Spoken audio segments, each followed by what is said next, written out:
Blessed be the name of Jesus. I bring greetings from Bangalore, India, to each and every one of you, and grace to you.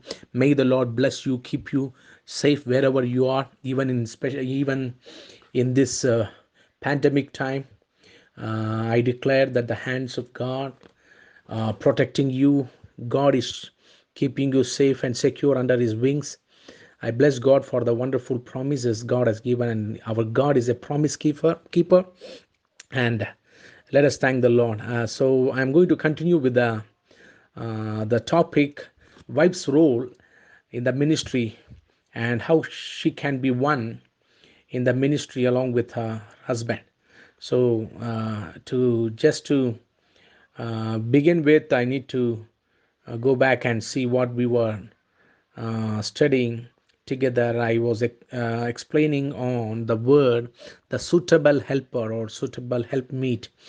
It's from the Hebrew word Ezer, Kenegdo, Ezer. So the translation was, the meaning was surround, to be around the husband, around husband. Okay, and then the second definition was to protect him. So it's very important to know that wife is a great protection for husband. It's not appreciated for husband and wife to be very far, and even though they're in jobs or for any reason they are staying aloof or staying far, and Bible doesn't want them to you know have very less communication. They need to be having communion, or the communication should be should be very intimate, even though they are for some purpose. And Bible never appreciate husband and wife to be apart. Bible even says only for the purpose of prayer you be separated, or for that time, and then we are supposed to come together. So she's a great protection for the husband in all terms. And the third definition for Ezer was to rescue, or to save.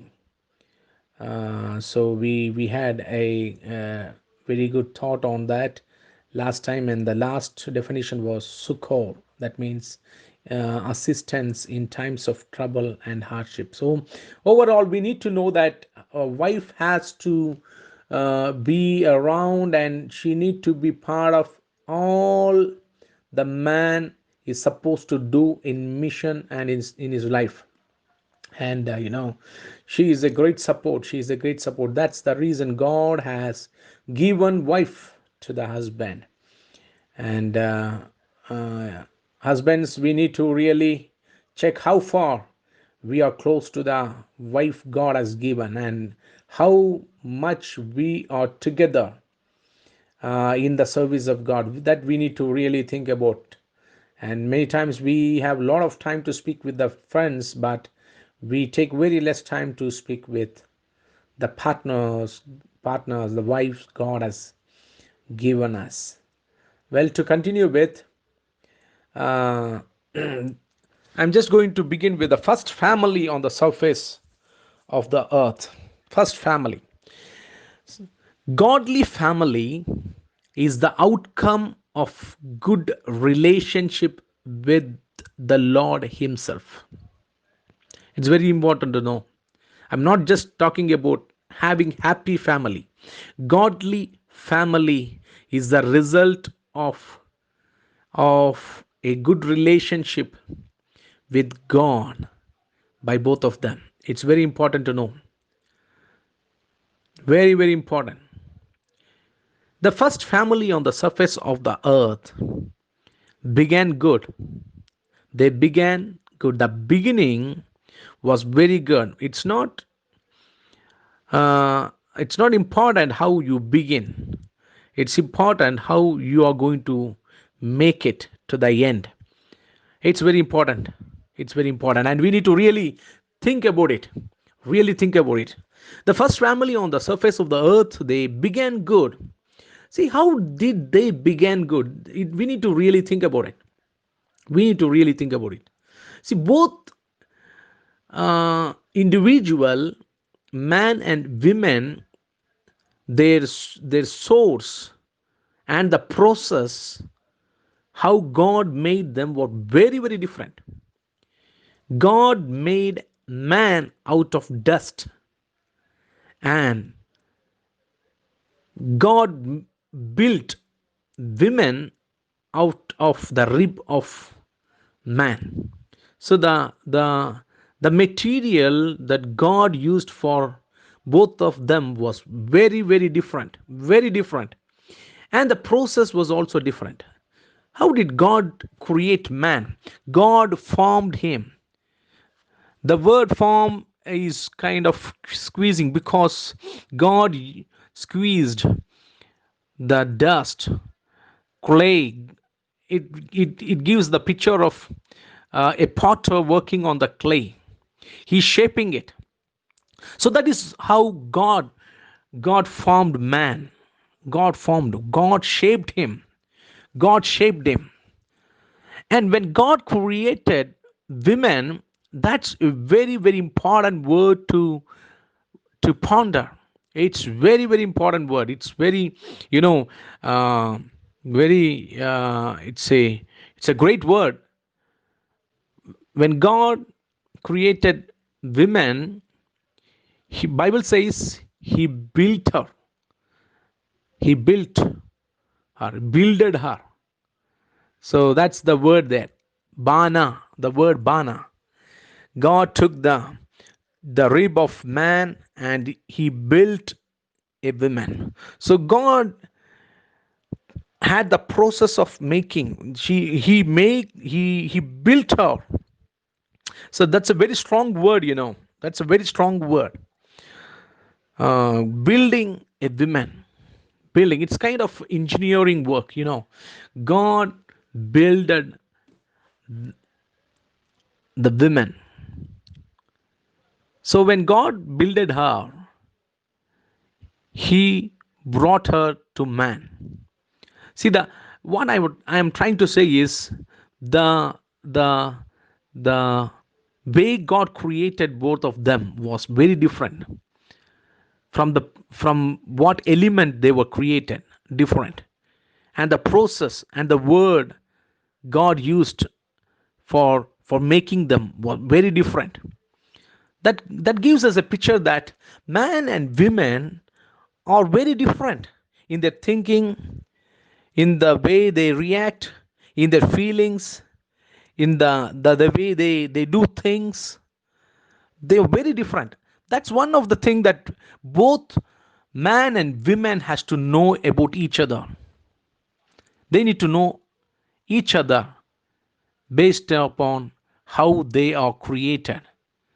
They are both created by God, and it's a powerful thing to know that if we know that they are different, we will know how to connect with them, how to relate with them. Okay, so let's see how this family began. The first family began, and I told you that they began good. They began good. The first thing is they were available to be molded, to be formed, to be shaped by God. That's very important. That's very important. They were available to be shaped, to be built by God. See, one of the thing that makes us makes us humble and and be willing to change into the situation, or when situation God leads us into situation, and we change because we are willing, we are available, we know God is changing us. So if you're not stiff necked, I tell you, we can really have a godly family. Most of the families Most of the husbands and wives, they cannot get along because they are stiff necked. They are not willing to change, and they are not, they doesn't begin with God. That's the problem. They doesn't begin with God.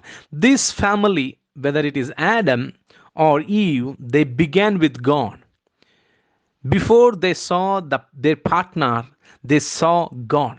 That's very important. That's very important in the godly family. In ministry, it's very important. Whether it is husband or wife, they need to have a very, very personal relationship with God. So Adam and Eve, they began with God. It's very important. And if we begin with God, if we are confident, if we are so close to God, and if we know how to relate with God intimately, that will surely build us up to have close relationship with our spouse. Okay, so they both began with God, and they both were available to be shaped and to be formed and to be built by God. So their their focus was on God. See, many times in our family life, if we go through some hard or hot problems, if we are focused on God, if we are really having good relationship with God, we will really allow God to work and shape us and change us in the situation. We always think, if you're godly minded, if we our focus is on God, we always think what God is trying to teach us and what God is trying to make us change or bring changes in our lives.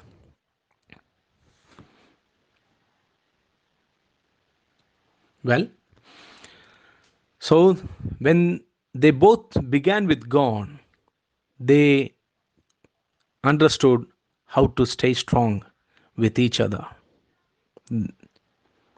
They did not focus on their partners, how they react.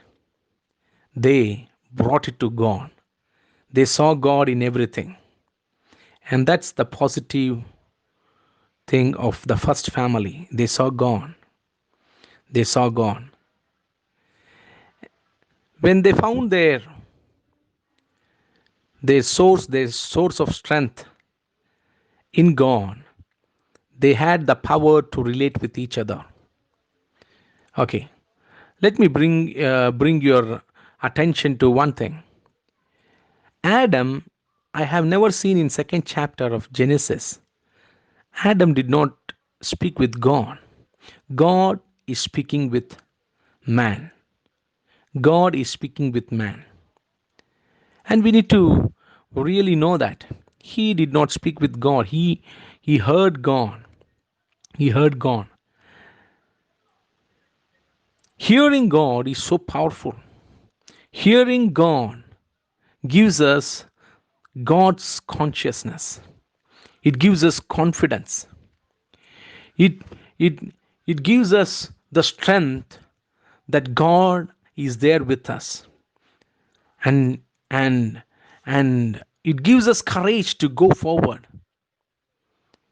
You know, when Joshua was very near to Jericho, he saw God, he heard God, and that gave him the courage to go and take over the possession what God has already given him.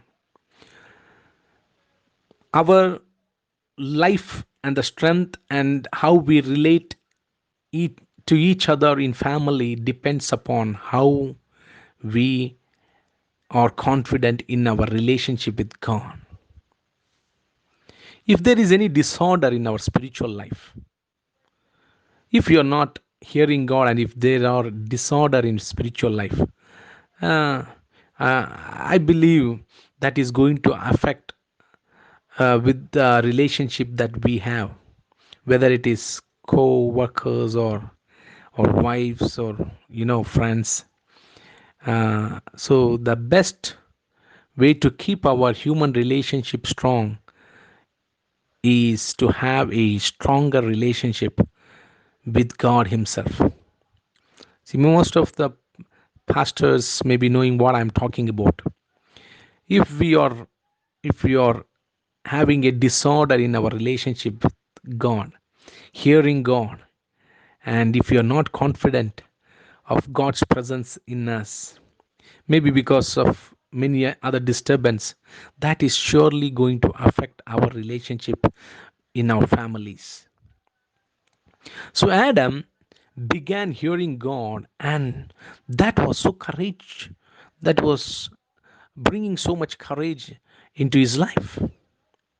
So that on that basis, he could able to relate to speaking to animals, speaking to the creation, speaking to the partner.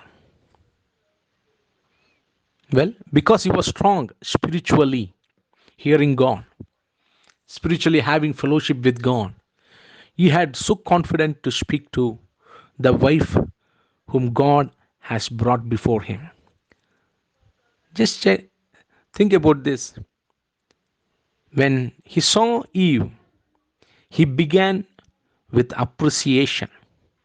Let me talk to you, pastors, husbands. Man primarily is an initiator. He's the one who initiates things. He started speaking. She did not speak. He spoke. Adam started appreciating her. So when man is an initiator, he starts things. Women, on the other side, is the reactor. She reacts. Depends upon how man act, how man relate with her. To put in another way, man is a giver, so woman is a receiver. Whatever she receives from man, she reproduce it and give back to him. Okay, she receives and reproduce and give back to him.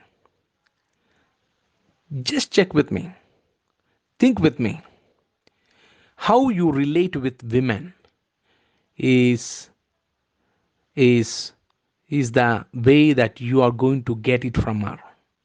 Whether if you speak lovingly, you get very good dishes. If you are really hurting, she won't speak. Sometimes vessels will speak in the kitchen. See, she is made up like that. She is a receiver, and she reproduce and react in the way that you connect or you relate with her. So we need to know this thing, that man is the initiator. It's very important. See, it doesn't mean that she will come to know what is your mission, what is your passion, what you are trying to do, what did you hear from God. It is man's part to speak and to make her know that what God has spoken to him and what is his passion, what he is trying to do. I know many pastors, they struggle in the ministry, and they want their wife to get along with him, and he speaks very less in the house, and if anybody speaks, it's his wife who speaks in the family. And he goes through a lot of struggle and pressure. At last he burst out with words on her, saying that she is not getting along with him in the ministry, and he is the only one who is suffering and taking all the pain and struggle. Let me talk to you, pastors. It is not necessarily needed for a woman to know what you are doing. There are women, they can understand, they have that capability, but it is on husband's side to open up and speak what God has spoken. What is the passion? What is the vision God has given? You need to talk, not one time. You need to really talk many times on the same matter so that she may catch it and she may react to what you are doing. And you need to know that you are the one who is going to start. You are the one who is going to start. And if we do good speaking, and we are going to reap it from the wife God has given us. Well, the first family started good. They had communication, or they heard God, they saw God, they were available in the hand of God to be shaped. And they started with appreciation. They started with cleaving together. They began with communion, sharing.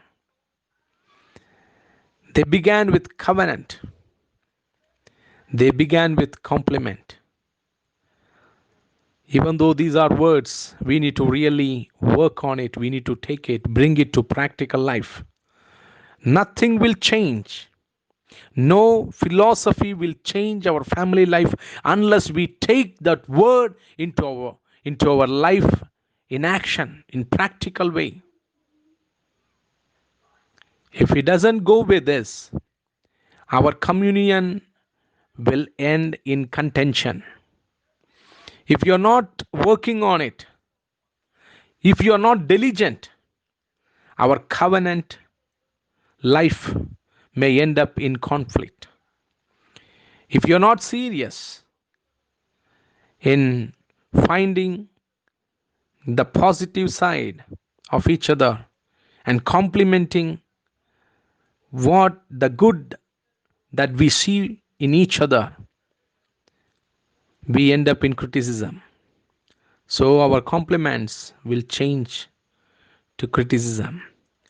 So let us focus, give time, and to rethink how we are in the family. Let us keep this in mind, to begin with God, to be flexible in the hand of God, to be shaped, to appreciate, to communion, to commune, to see things from the covenant point of view, and to complement each other. May the Lord bless you, and will continue with the same topic. Shalom. Bye.